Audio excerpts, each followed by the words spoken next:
Ok, bonjour, bonsoir la famille. Famille, j'espère que vous allez bien. J'aimerais que vous partagiez cette vidéo parce que je vais m'adresser au grand frère Tiken Jah Fakoly dans le respect et dans la considération, mais ça va lui piquer.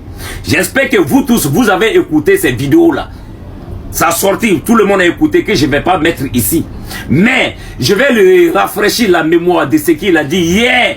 Mais lui, il a oublié ça. Parce qu'on dit dans la vie, on reconnaît un homme à travers tes paroles et à travers tes dits. C'est ça, on reconnaît un vrai homme. Hier, c'est toi qui chantais. Quand l'Afrique sera unie, ça va faire mal. Et tu nous as fait croire que tu es révolutionnaire. Voilà pourquoi beaucoup d'Africains te suivaient en te croyant. Mais aujourd'hui, comme tu as eu l'argent, tu veux dérouter. Papa, c'est pas avec nous parce que nous, la jeunesse là, on est conscient et puis on est là. On va écouter ici une vidéo de Tiken et on va rentrer en profondeur. On écoute.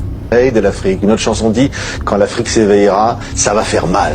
Quand l'Afrique va se réveiller, ça va faire mal parce que l'Afrique c'est ce paradoxe-là, continent très très riche et population très très pauvre. Donc je pense que quand l'école, l'éducation va réveiller l'Afrique, ça va faire très très mal parce que les Africains vont se dire mais pourquoi nous on est riches et pauvres? On ne peut pas être riche et pauvre. Alors qui est-ce qui pique nos richesses? Alors, il faut que on nous donne notre part du gâteau, etc.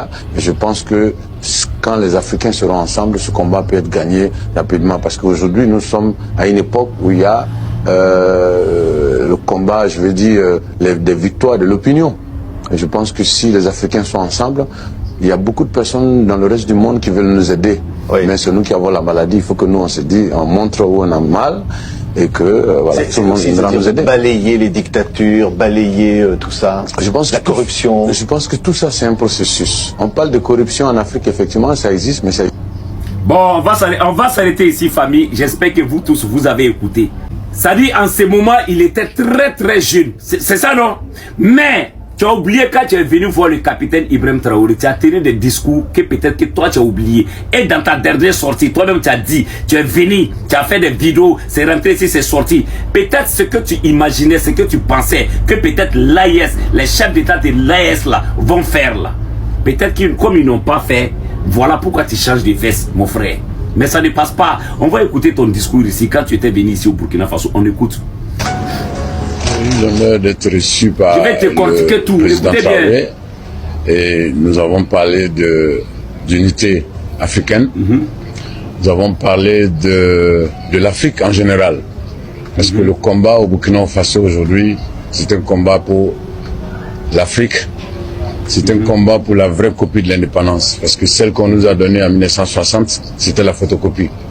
Et notre génération a décidé de récupérer la vraie copie. Je pense que ce soit au Burkina Faso ou dans les autres pays africains, nous avons été toujours à la hauteur de l'amitié. Donc aujourd'hui, certains pays africains ont décidé de récupérer la vraie copie de leur indépendance. Le combat du président Traoré aujourd'hui, c'est un combat pour l'Afrique. Voilà. Bon, attends, on va s'arrêter ici. Il a bel et bien dit, le combat du capitaine Ibrahim Traoré, c'est un combat pour l'Afrique. Tu connais ça. Et toi, tu sais ce que nous sommes en train de combattre aujourd'hui. Tu es au courant de tout, mais tu fais semblant. Et tu viens de nous parler d'élection ici. Gens, ils n'ont qu'à aller à l'élection, enlever la tenue. Et pourtant, tu sais que nous ne sommes pas dans la démocratie. Nous sommes bel et bien dans la révolution. Et toi, tu sais comment un révolutionnaire se comporte, frère. On continue. Le féliciter. On ne peut que lui souhaiter bon courage et beaucoup de courage d'ailleurs, parce qu'on sait que c'est pas facile. Et donc aujourd'hui, le combat contre le terrorisme, le combat pour la souveraineté, le combat pour la liberté, parce que c'est de ça qu'il s'agit. C'est pas un combat contre quelqu'un, mais c'est un combat pour la liberté. C'est-à-dire que aujourd'hui, notre président peut aller voir qui il veut, quand il veut, où il veut. On va s'arrêter ici encore. Tu as bien dit, notre président peut aller où il veut, faire ce qu'il veut sans la permission de quelqu'un. Et toi-même, tu sais, dans la démocratie on nous a servi là, c'est quel dirigeant qui pouvait se lever, aller voir qui il veut, aller acheter quoi qu'il veut. Est-ce que tu n'es pas en train de devenir autre chose? On continue. Le monde entier sans la permission de quelqu'un. Et je pense que ces pays même qui aujourd'hui, auxquels on demandait la permission, je pense que ce sont des pays qui ont fait beaucoup la promotion de la liberté. Et qui dit liberté, la liberté doit être à tous les niveaux.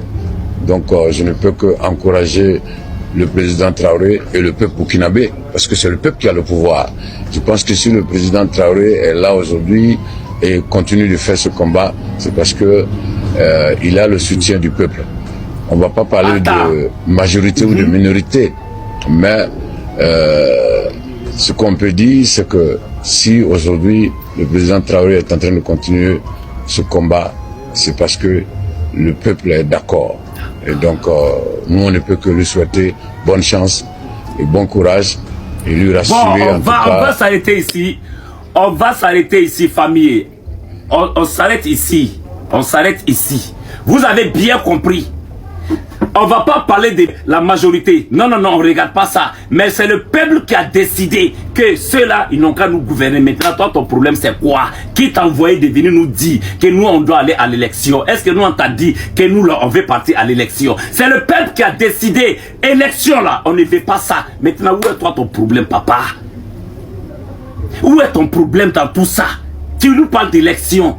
Genre, tu dis, il n'y a pas la liberté d'expression. On doit laisser, ouais, ceux qui vont parler, ceux qui sont d'accord, ceux qui ne sont pas. On s'en fout de quelqu'un ici. Nous sommes en révolution, frère. Tiens, nous là, on est en révolution. Toi, tu as oublié d'où tu as quitté. La démocratie que tu parles là, ça apportait quoi ici en Afrique? La CEDEAO que tu parles là, la CEDEAO est dirigée par qui? C'est pas par l'impérialisme. Ça dit, vous là même là, vous êtes vieux mais vous ne réfléchissez pas, hein, papa. Non, non, non. On va écouter ici un discours, tu vas comprendre. On va écouter ici un discours du capitaine Ibrahim Traoré. Tu vas comprendre de quoi je suis en train de parler. Parce que vous là, il faut qu'on vous explique. Écoute. Si la jeunesse ne connaît pas son histoire, la jeunesse ne comprend pas le monde d'aujourd'hui, ne comprend rien de la géopolitique. Toi tu comprends rien, papa. Vous avez beau tourner ciel et terre, ils ne pourront jamais comprendre la démarche de la révolution. Il va de soi qu'à partir de maintenant, partout où nous sommes, que nous puissions faire passer le message. Le message de notre passer. Histoire, d'où nous venons, qu'est-ce que nous faisons aujourd'hui, pourquoi le monde est ainsi fait, pour que les gens puissent comprendre, emboîter le train de la révolution et qu'on puisse avancer vers un développement harmonieux, vers une Union africaine réelle. Réelle. Car cette Union africaine qu'on le dit aujourd'hui de façade, on ne la sent pas. Il n'y a pas d'union. Bon, Tiken, j'espère que tu as bien compris.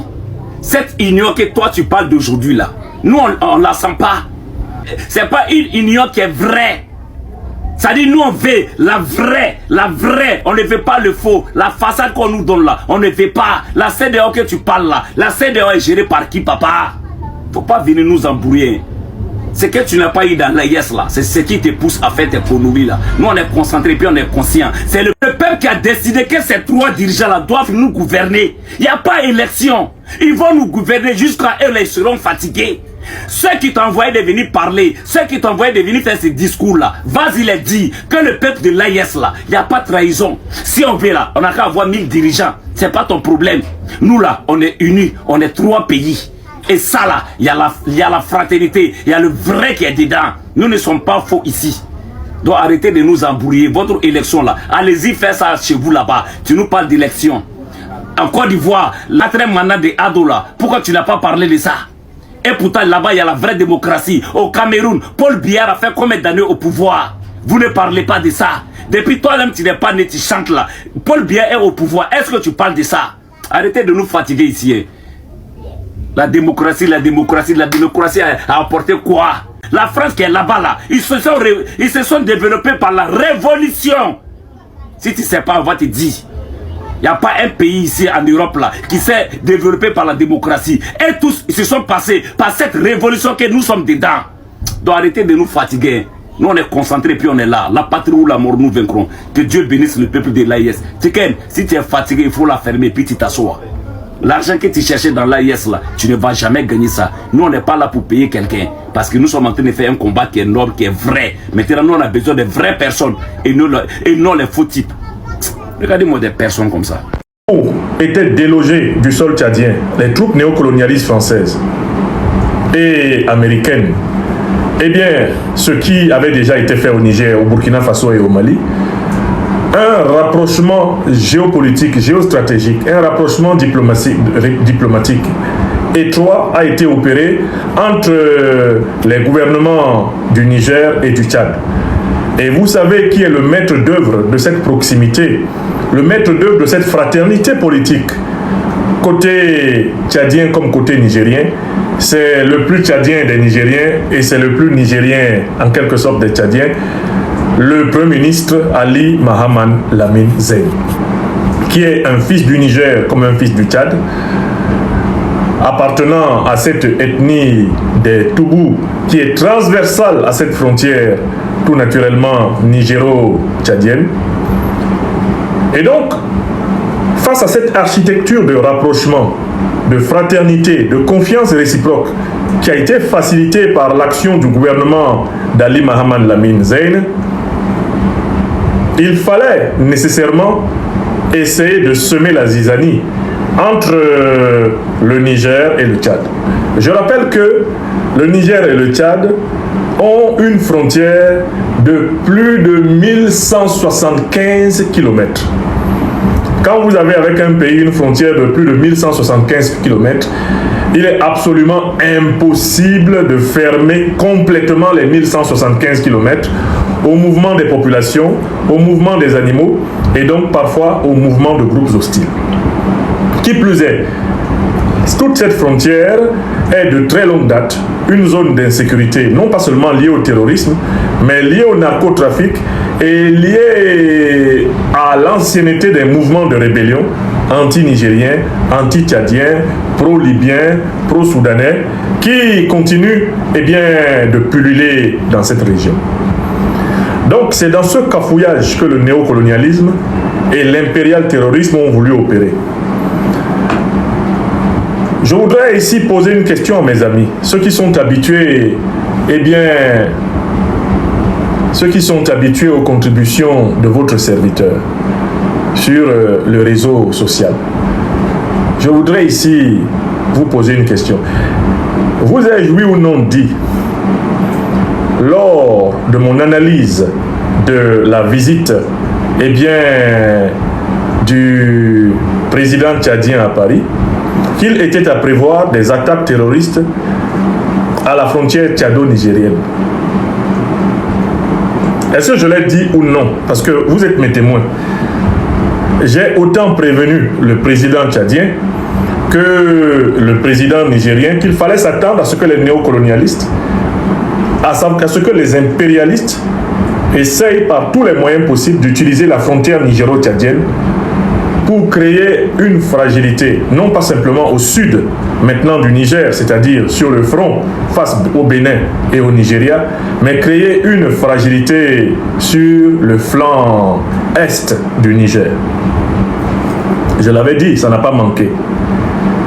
Ils ont tout fait pour organiser un incident et tenter de viser le pipeline nigérien, tenter d'empêcher ainsi le Niger de continuer de tirer tout bénéfice légitime de sa production pétrolière, qui lui a d'ailleurs permis de soutenir la République du Mali lorsque celle-ci a été l'objet d'une tentative de coup d'État énergétique.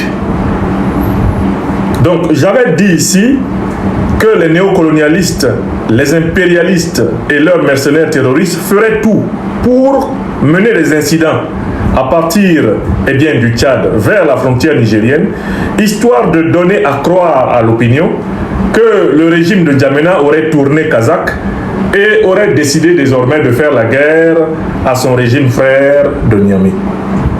Voilà pourquoi, et c'est l'erreur qu'il ne faut pas commettre, à peine revenu à N'Djamena, et pendant même qu'il revenait à N'Djamena, le régime de Mahamat Idriss Déby Itno pondait l'un des communiqués les plus virulents, visant en réalité les néocolonialistes français et leurs agents, les terroristes d'Al-Qaïda et de l'État islamique, qui avaient attaqué l'aéroport de Niamey. Voilà pourquoi, à peine le président Mahamat Idriss Déby Itno rentré de sa visite à Paris, le Premier ministre Ali Mahaman Lamine Zein et une forte délégation gouvernementale nigérienne atterrissaient à N'Djamena, précisément pour donner le contre-feu et dire à l'opinion que les gouvernements tchadiens et nigériens s'entendent qu'ils sont unis et qu'ils savent qui essaye de les opposer et de les amener à s'affronter.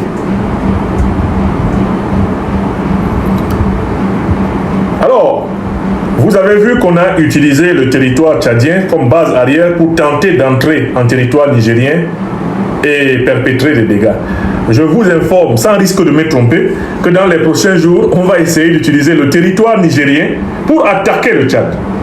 Je préviens les autorités tchadiennes que nécessairement les néocolonialistes vont organiser des incidents de même nature partant du territoire nigérien contre le territoire tchadien afin de faire croire aux Tchadiens en effet que le Niger est en train de se venger d'eux.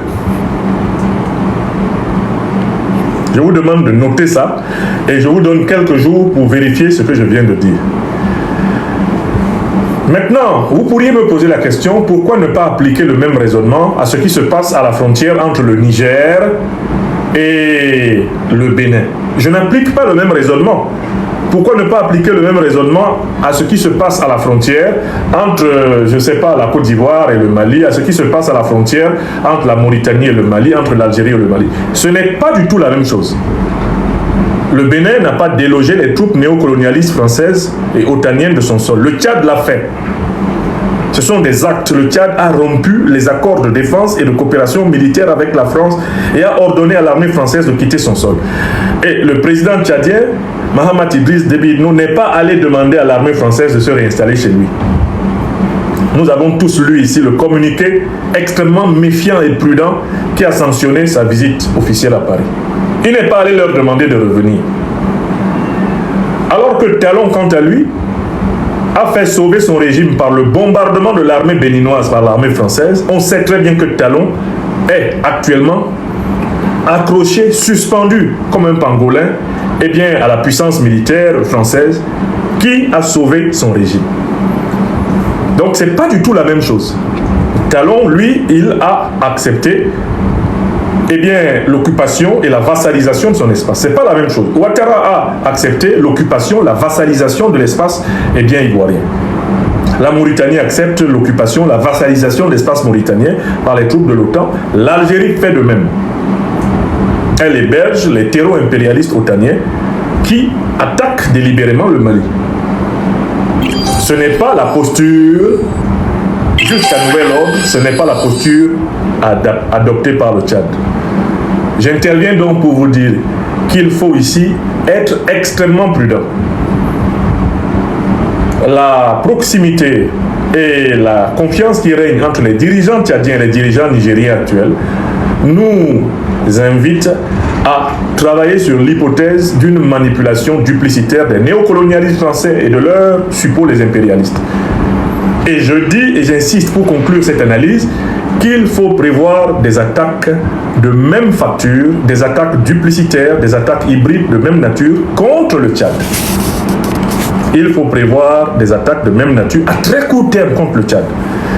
Parce que la méfiance du président tchadien envers le président français, qui s'est traduite par le communiqué du dos à dos, le communiqué du match nul qui a sanctionné eh bien, la visite du maréchal Mahamat Idriss Déby Itno à Paris, cela va lui valoir, comme je l'ai déjà dit, des représailles des néocolonialistes. Ils ne vont pas le laisser tranquille. Et je pense que c'est un soldat, plutôt connaisseur du terrain, habitué au combat. Il sait que les néocolonialistes français ont son macabo dans la gorge. Ils lui ont gardé une dent longue comme ça. Donc, s'il vous plaît, ne vous précipitez pas à y voir, comme certains se sont mis à l'écrire, eh bien, un retournement d'alliance en faveur de Paris et contre Niamey. Je ne crois pas du tout en cela. Quand je vois la forme et la nature de l'attaque, je vois très bien qu'il s'agit de quelque chose qui a été organisé pour essayer justement de semer la zizanie entre Niamey et N'Djamena. Et que bientôt, on va faire partir eh bien, des criminels du territoire nigérien pour frapper en territoire tchadien, histoire de dire que ce serait éventuellement les représailles de Niamey contre N'Djamena. Il ne faudra pas que les Tchadiens y croient. Je conclus ce point d'intervention en disant à nos dirigeants, et notamment au président tchadien, de bien voir que c'est parce qu'il a donné l'impression de vouloir normaliser ses relations avec les néocolonialistes que les néocolonialistes ont décidé d'utiliser son sol pour attaquer ses frères. Les néocolonialistes, ils profitent de chaque moment de faiblesse, de chaque moment d'ouverture qu'on leur donne. Et ils en profitent pour pratiquer les deux principes que nous leur connaissons. Diviser pour mieux régner, et puis la paix, on peut l'éviter. Comme il avait écrit dans leur villa à Niamey. La paix, on peut l'éviter. Et ils doivent diviser pour mieux régner. Donc, le président tchadien, dans le cadre de sa diplomatie souveraine, a fait le pas de tenter un début de normalisation avec Paris. Il faut qu'il observe bien que ça ne change rien au plan de Paris. Paris a le même plan contre le régime de N'Djamena et contre le régime de Niamey. C'est de les renverser copieusement et d'humilier les dirigeants tchadiens et nigériens. Écrivez ça. Aya Sebe, dites à notre frère, le maréchal Mahamat Idriss Déby Itno, que Paris ne loupera pas la première occasion de lui faire la paix. Et qu'il est sur la même liste rouge à Paris que le général d'armée Abdourahmane Tiani, président de la République du Niger. Donc, ça ne sert à rien de faire des yeux doux à ces gens, il faut les avoir à l'œil et il ne faut pas leur donner l'illusion qu'on croit qu'ils seraient devenus conciliants et gentils. L'impérialisme est un mauvais élève, il ne change jamais sa manière inimitable de s'asseoir. Mes chers amis, je vous remercie. C'est ce petit point d'actualité géopolitique que je voulais faire et je vous remercie de partager massivement la présente analyse. Oui, j'ai vu que le son ne vous parvient pas côté Université Libre de l'Afrique des Libertés. Je vais télécharger la vidéo. Je vais vous télécharger la vidéo et vous pourrez bénéficier de cela. Je m'en excuse. Je crois qu'il y a des logiciels espions qui nous empêchent de nous exprimer correctement dans l'Université Libre d'Afrique des Libertés depuis un moment. Et nous allons finir par trouver la solution pour contrer ces logiciels espions. Je vous dis donc Ebissimila depuis Mali, à Ouniche, et à bientôt. Bonne soirée, soyez bénis. Merci. Merci à toutes et à tous. Merci de partager ce petit point d'actualité et de ne pas laisser vos esprits s'exciter et se volatiliser sous l'effet de la manipulation néocolonialiste, du diviser pour mieux régner ou de l'application du principe la paix, on doit l'éviter. Nous devons les avoir à l'œil, car ces gens-là ne changeront jamais. Je vous remercie. Bonne soirée. Merci à celles et ceux qui ont pensé à partager cet élément. Vous étiez plus de 25 000 personnes en direct pour cette intervention. Je ne sais pas si c'est un club de sorcellerie. Je ne t'insulte pas, mais c'est une